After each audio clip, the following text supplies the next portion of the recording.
This month, we're embracing the chaos. Hello, my lovely friend. Welcome back to the channel. Today, I am here to talk about my low-key June TBR. Editing Margaret is going to have to cut the last 5 minutes of footage. I had a really good spiel about how I'm playing it easy and I'm not putting too much pressure on myself for this TBR, and if all of the books on this TBR don't get read, it's okay.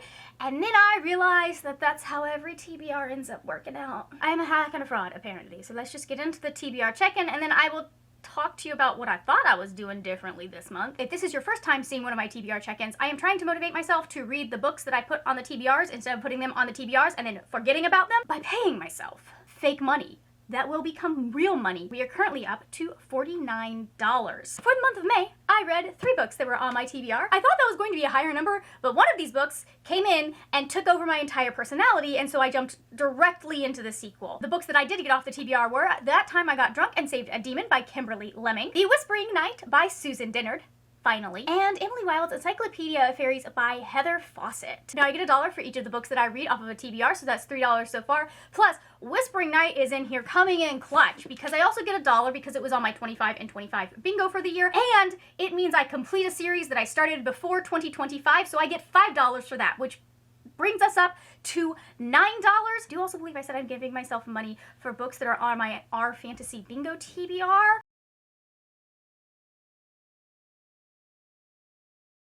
The big thing for June is that I am participating in the Amazing Readathon. It runs from June 1st to June 30th. It's not too late to join. It is a cross-the-world, yes, you heard it right, worlds. A cross-the-worlds reading adventure that we are participating in. If this sounds like something that you are interested in, I will have Brianna's announcement video down in the description box, and I will kindly ask you to join the Lore Keepers because that is my team. With that in mind, let's talk about how I am approaching June because I gotta get real raw and honest with you guys.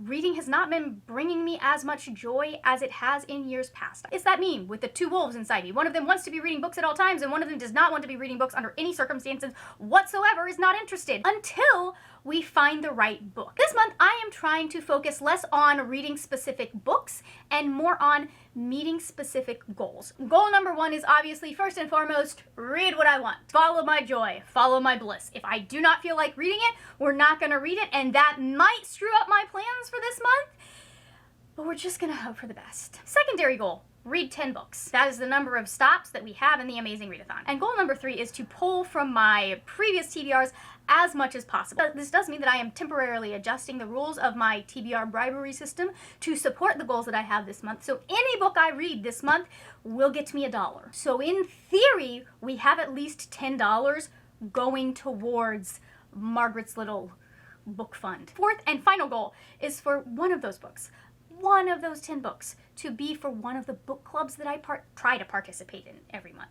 I have not actually participated because I have not actually read any of the books. Remind me again what the definition of insanity is. First off, we have Reads with Rachel's Julie Hates This Book Club. We are reading Felix Ever After by Case and Calendar. We are following Felix Love, a trans boy that's just trying to live life and also, you know, maybe find someone to fall in love with, although that is very complicated considering that he is both gay and trans. Someone does anonymously dead name Felix and share photos of them pre-transition, and so Felix is obviously pissed off with this and launches a little revenge plot. And in the process of bringing that revenge about, Felix kind of sort of finds himself in the middle of a love triangle. I am very intrigued because it sounds like Case and Calendar is using the romantic relationships that are kind of coming about and budding through this process as a, vehicle for Felix to examine his own relationship with himself. I'm also hoping to read the Weirdo Book Club's pick, which is Where the Dead Brides Gather by Nuzo Ono.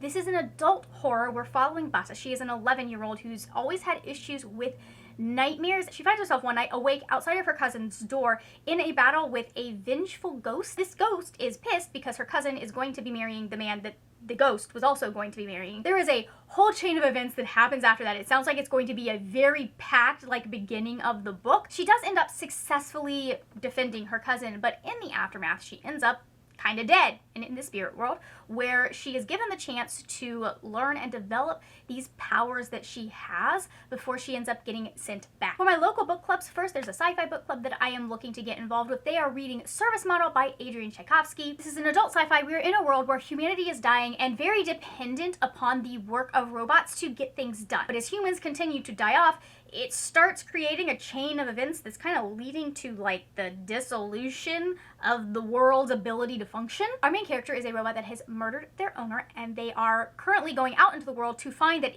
things are in shambles. They live in a world where robots are struggling to find purpose as the thing that gave them purpose slowly dies off. I will say that we're a little bit into June, so I have already started this book, and it is looking very promising on the front of books that bring me joy. There's also a fantasy book club near me that is reading Water Moon by Samantha Soto Yambao. This is an adult fantasy. We are dealing with the proprietor. The brand new proprietor has just inherited it from her father, of a like magical pawn shop that only appears to certain people at certain times. It gives me very Howl's Moving Castle vibes in like the way that it's there but it's not there. What I am trying to say is it sounds a little bit whimsical, which I'm always down for, but also a little bit dark because there has been a robbery. Our main character, Hana Ishikawa, goes for her first day as owner of the pawn shop to find that it has been robbed and her father is missing. And then some mysterious stranger shows up. I don't know how she knows that he's not involved, but she does team up with him, so I'm guessing that he is not involved. Or she is very distrustful of him. Whatever her reasons are for them teaming up, they do. And so they go into this mystical world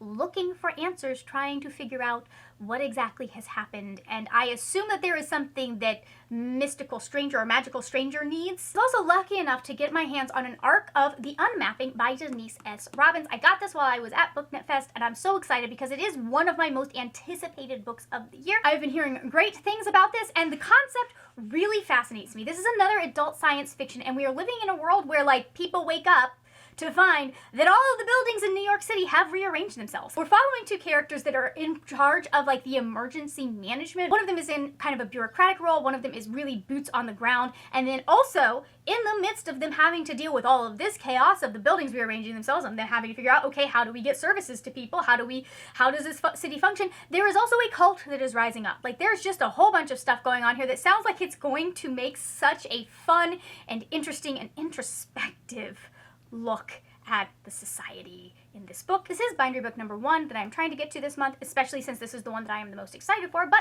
I do have another bindery book coming in. I don't guarantee that I'm going to read it this month, but I am going to try because I have heard rave reviews of this, and it is of Monsters and Mainframes by Barbara Truelove. This is an adult science fiction. We're in a world where space travel is possible, and we're following an AI transport ship named Demeter that is responsible for transporting people from Earth to Alpha Centauri. Just wants to do her job, but then her passengers keep dying, and it sounds like we have like a whole host of different mythical creepy crawlies that are coming onto the spaceship and wreaking havoc, and she's having to put together like a group of ragtag team to figure out what's going on. And you know me, I am always here for a ragtag team. That's one of my green flags for like, I want to read this book. And for the final book, I'm going to be revisiting one of my favorite series from childhood. Oh, we're not getting emotional. Stop.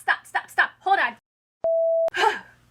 Sorry, we had to do a Capricorn shutdown because we were getting emotional right there. I have just been craving a return to this world and this work and this series, and it just feels like now is the time. The final book is The Hobbit by J.R.R. Tolkien. This is one of my contenders for favorite openings of a novel in the history of novels, and that is, in a hole in the ground, there lived a hobbit. If anyone's wondering, the others are I Didn't Want to Be a Half-Blood and Kel Wore a Very Peculiar Coat. If you haven't heard, this is the prequel to Lord of the Rings.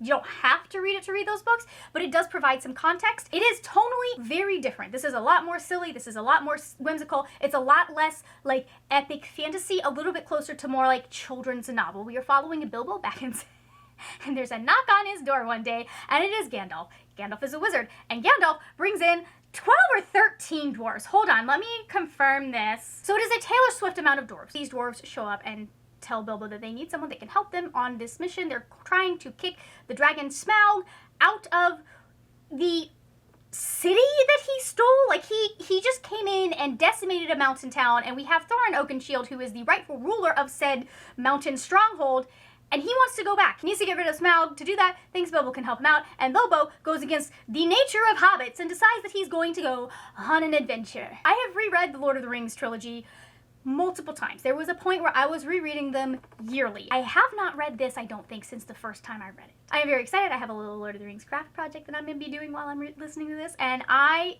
just cannot wait.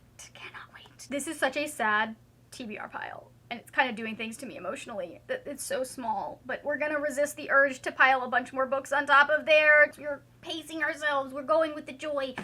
All of that good stuff. What are you reading for the month of June? What are you doing for the month of June? Are you doing the Amazing Readathon? What team are you on? The correct answer is the Lore Keepers. If your answer is anything else, I guess you can stay. We'll be friends in July, but don't talk to me otherwise. But what else am I missing? Like, what else should I be looking at? If you are feeling chatty in honor of me revisiting The Hobbit, I would love to know a book from your past that you feel very nostalgic about that you would love to revisit. Unless it's the series that shall not be named, in which case, I think you might be on the wrong channel. If you are not feeling chatty, just go ahead and leave me a dragon emoji. Thank you so much for watching. If you enjoyed this video, please hit that like button. Also, if you enjoyed this video, I will have my most anticipated releases of the summer up here. You can hear me talk more about the unmapping and of monsters and mainframes, along with 13 other books. And then down here is something that YouTube has picked out just for you. Also, if you enjoyed this video, go ahead and hit that subscribe button. That is it for now, my friends. Happy reading, and I will see you later when we will talk about more wordy, nerdy things. Bye!